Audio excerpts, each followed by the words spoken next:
Assalamualaikum warahmatullahi wabarakatuh.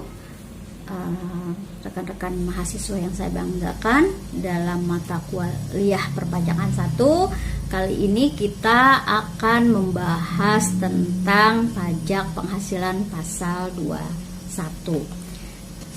Di dalam pertemuan sebelumnya bahwa subjek penghasilan atau pajak penghasilan adalah penghasilan dikenakan terhadap subjek pajak, yakni orang pribadi, kemudian badan yang termasuk subjek dalam negeri atau subjek luar negeri. Maka subjek PPh pasal 21 adalah orang pribadi dalam negeri. Selanjutnya PPh 21 ini termasuk pungutannya menggunakan mekanisme withholding system, yaitu merupakan atau menggunakan pihak ketiga untuk memotong PPh 21.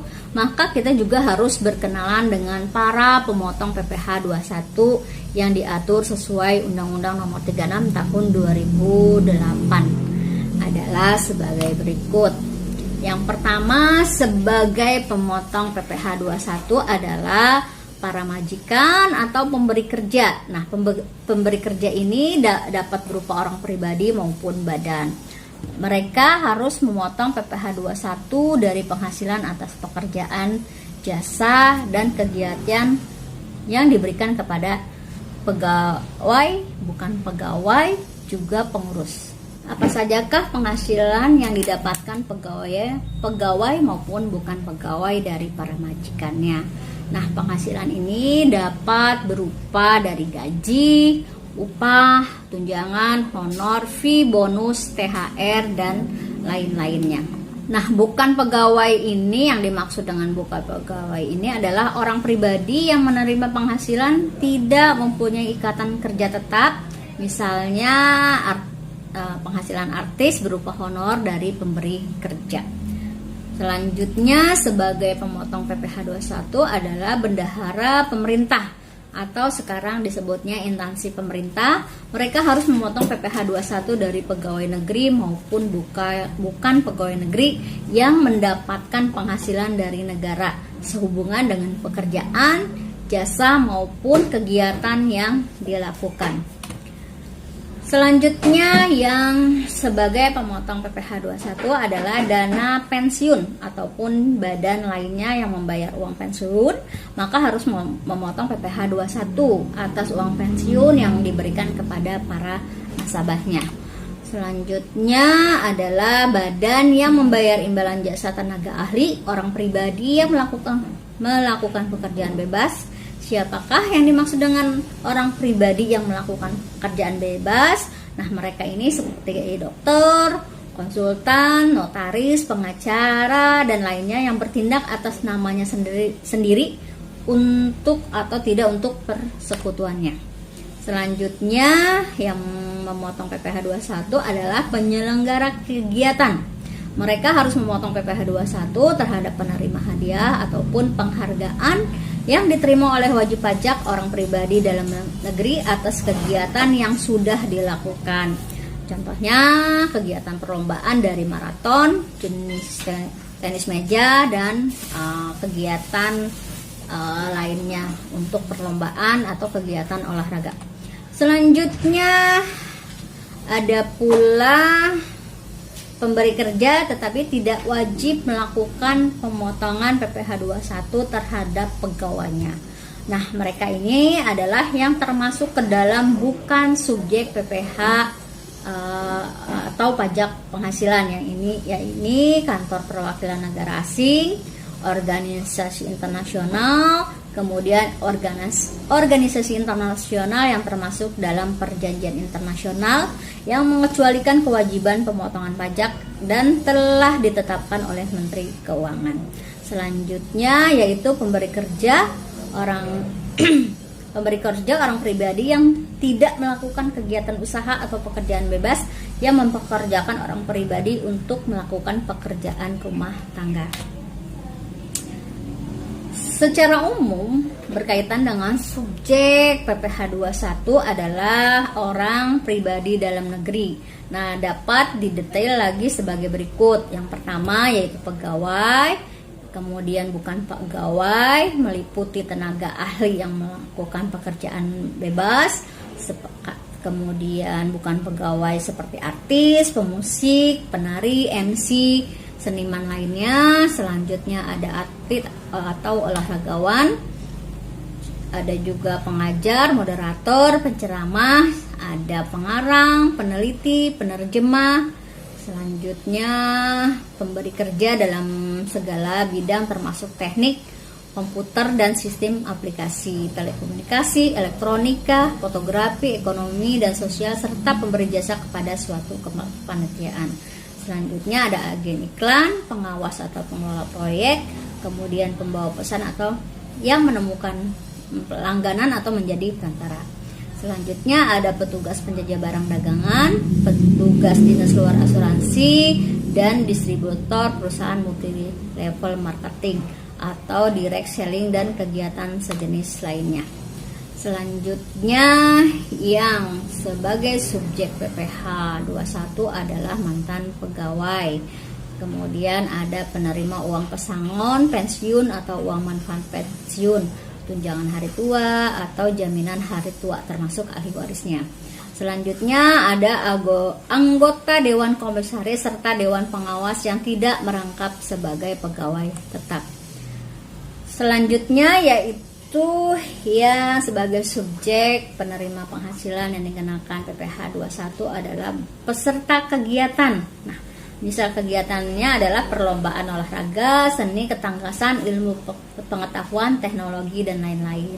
Selanjutnya ada peserta rapat, konferensi sidang, pertemuan atau kunjungan kerja. Peserta atau anggota dalam suatu kepanitiaan sebagai penyelenggara kegiatan tertentu. Selanjutnya ada peserta pendidik, dan pelatih, serta peserta kegiatan lainnya.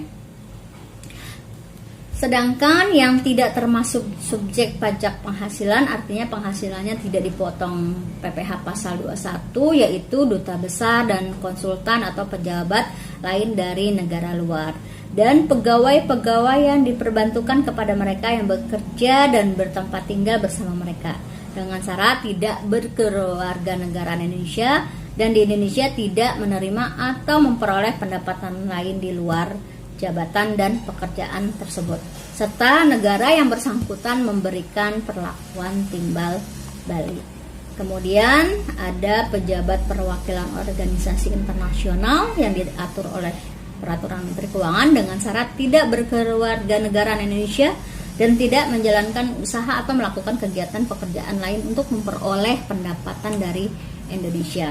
Selanjutnya berkaitan objek dan bukan objek PPh pasal 21. Nah, diantaranya yang pertama pendapatan yang diterima oleh atau diperoleh karyawan tetap dari majikannya, baik berupa pendapatan yang bersifat teratur ataupun tidak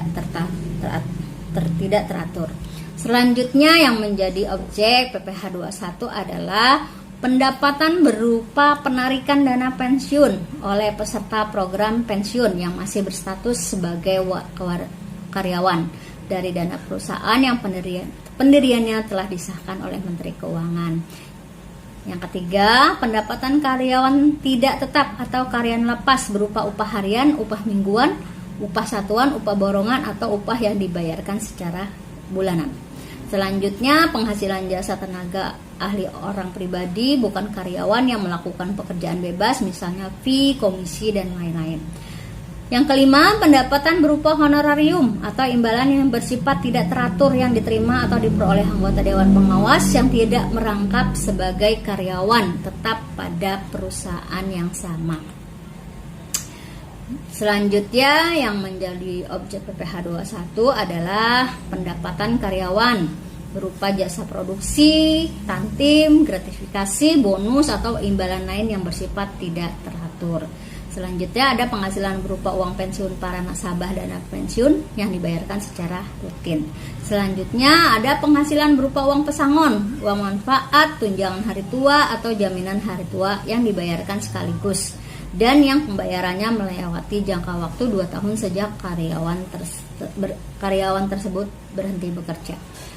Selanjutnya penghasilan berupa hadiah, penghargaan, uang saku, uang representasi dan yang diterima oleh wajib pajak orang pribadi dalam negeri atas kegiatan yang telah dilakukan, misalnya kegiatan perlombaan lari, maraton, tenis meja dan lain-lain.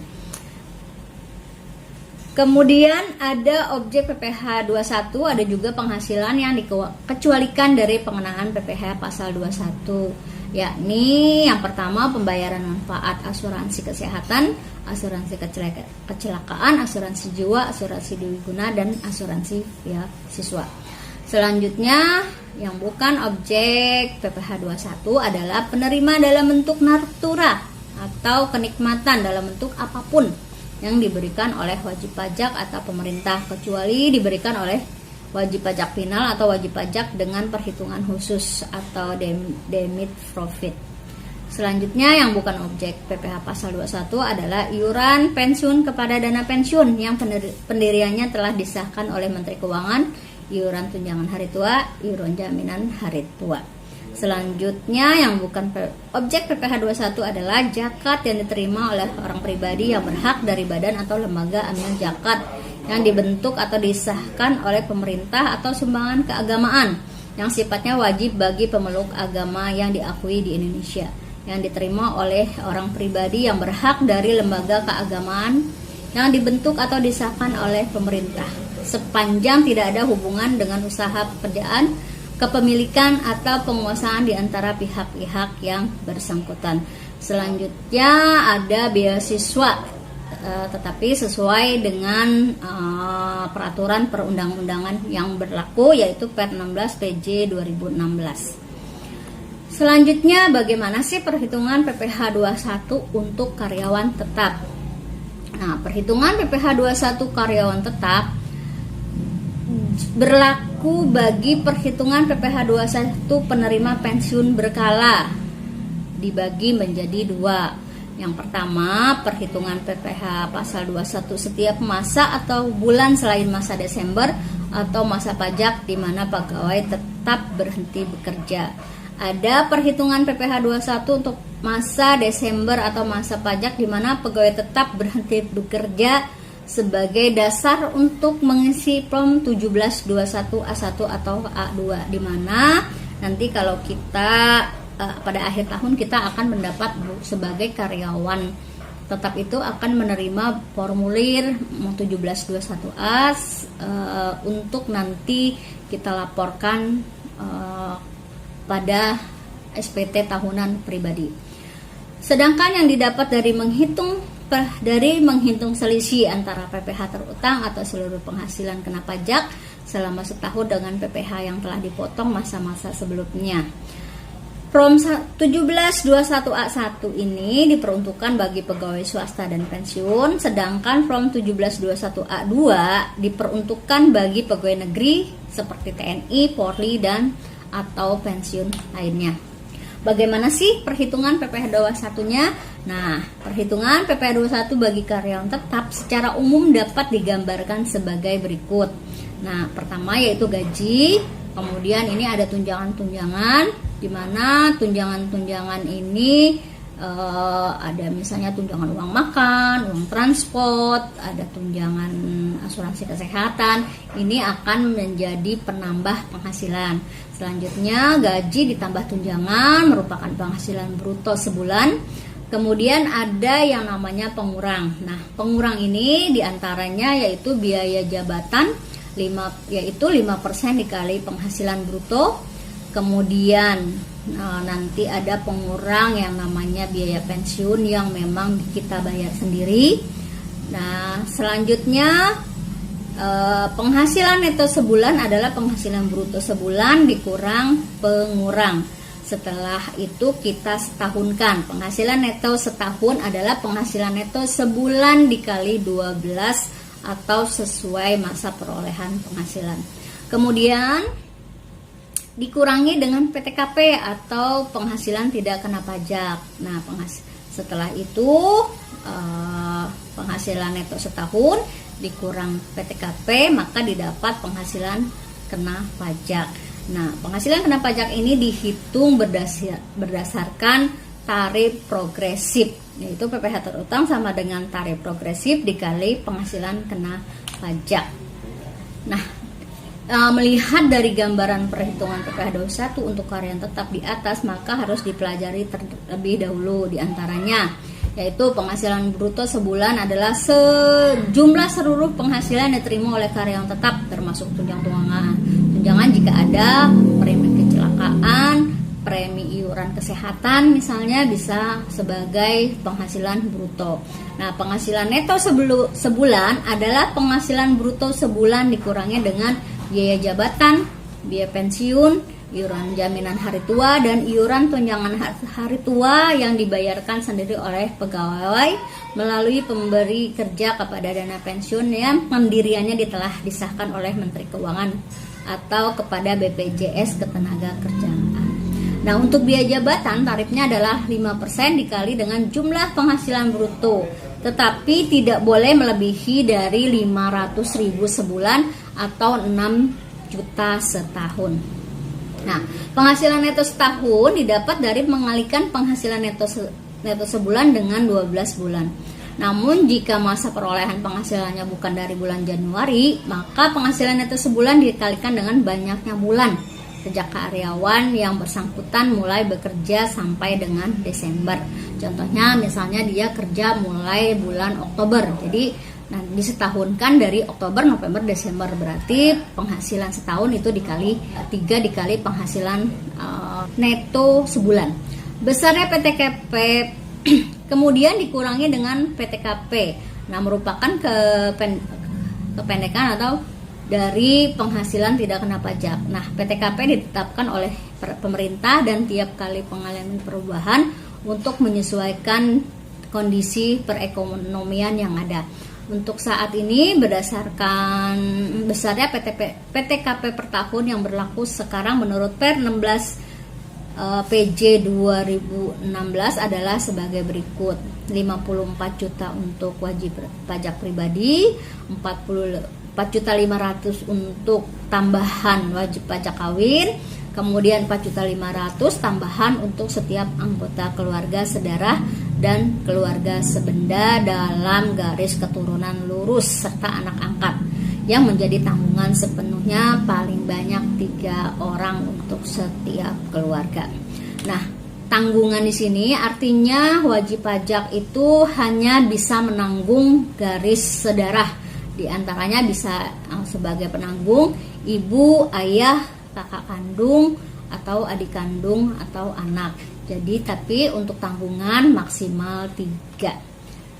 Selanjutnya penghasilan kena pajak didapat dari penghasilan neto setahun dikurangi dengan PTKP. Nah, tarif progresif untuk PPh 21 adalah sesuai pasal 17 ayat 1 huruf A Undang-Undang Nomor 36 Tahun 2008 adalah sebagai berikut. Yang pertama, tarif PPh 5% untuk penghasilan sampai dengan 50 juta. Kemudian tarif 15% untuk penghasilan di atas 50 juta sampai dengan 250 juta. Kemudian tarif 25% untuk penghasilan di atas 250 juta sampai dengan 500 juta. Kemudian tarif 30% untuk penghasilan di atas 500 juta. Tetapi berdasarkan Undang-Undang Harmonisasi Perpajakan mulai tahun 2022 bahwa tarif 5% adalah penghasilan sampai dengan 60 juta. Kemudian tarif 15% dari 60 juta ke atas sampai 250 juta. Selanjutnya tarif 25% dari penghasilan 250 juta sampai dengan 500 juta. Kemudian tarif 30% untuk penghasilan di atas 500 juta sampai 5M. Selanjutnya ada tarif 35% untuk 5M 500 atau 5 miliar ke atas. Selanjutnya PPh terutang adalah jumlah pengenaan tarif progresif terhadap penghasilan kena pajak. Nah, mari kita coba menghitung untuk PPh pasal 21. Contoh di sini adalah bulan Januari 2020. Terutang untuk Bapak Pajar, seorang karyawan tetap PT Indah Nusantaraku yang sudah bekerja sejak tahun 2015 dengan gaji sebesar 7.500.000 per bulan. Pak Pajar sudah menikah tetapi belum mempunyai anak sehingga PTKP-nya adalah K0. Pada bulan Januari ini penghasilan Bapak Pajar hanya dari gaji saja. Maka PPh 21-nya dapat dihitung adalah gaji sebulan 7.500.000. Tunjangan karena hanya dapat gaji berarti tunjangannya kosong. Nah, penghasilan bruto sebulan adalah 7.500.000. Kemudian pengurang adalah biaya jabatan 5% dikali 7.500.000 yaitu 375.000. Maka penghasilan neto sebulan adalah 7.500.000 dikurang 375.000. Maka totalnya adalah 7.125.000. Maka penghasilan neto setahun adalah 7.125 dikali 12 bulan, maka penghasilan neto setahun 85.500.000. Dikurangi PTKP K0 di mana untuk WP sendiri 54 juta, kemudian status kawin 4.500.000, maka jumlah PTKP adalah 58.500.000. Penghasilan kena pajak sama dengan 85.500.000 dikurang 58.500.000, hasilnya adalah 27 juta. Maka di sini penghasilan atau PPh terutangnya adalah 5% dikali 20 juta sama dengan 1.350.000. Maka PPh 21 terutang masa Januari 2020 sama dengan 1.350.000 dibagi 12 sama dengan 112.500. Dari contoh soal di atas diketahui bahwa atas penghasilan bulan Januari yaitu 7.500.000 dan Pak Bajar dikenai PPh 21 sebesar 112.500. Jadi take home pay Pak Bajar adalah 7.500.000 dikurangi 112.500 sama dengan 7.387.500. Contoh soal di atas adalah contoh soal dengan hanya memperoleh selama tahun pajak 12 bulan. Jika perolehan penghasilan kurang dari 12 bulan dalam setahun, misalnya dikarenakan mulai bekerja tidak di awal tahun, maka perhitungannya menjadi berbeda.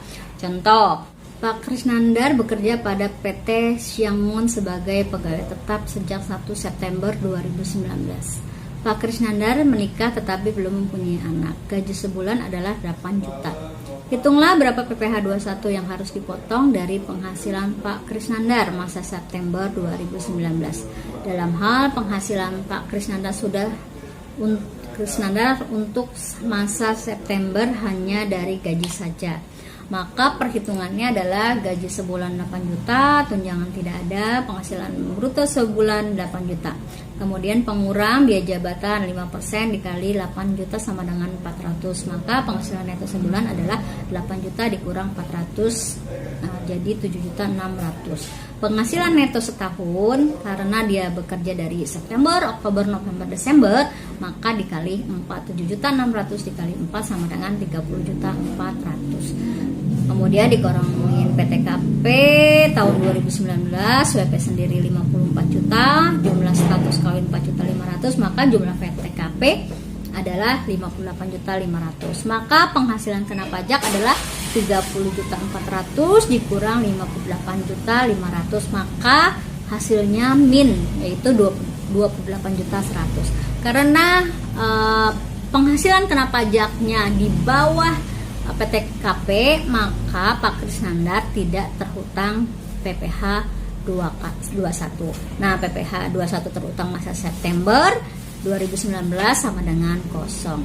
Dapat dilihat bahwa untuk masa September sampai dengan Desember PPh 21 Pak Krisnandar adalah 0. karena penghasilan kena pajaknya minus. Artinya PTKP lebih besar daripada penghasilan neto setahunnya.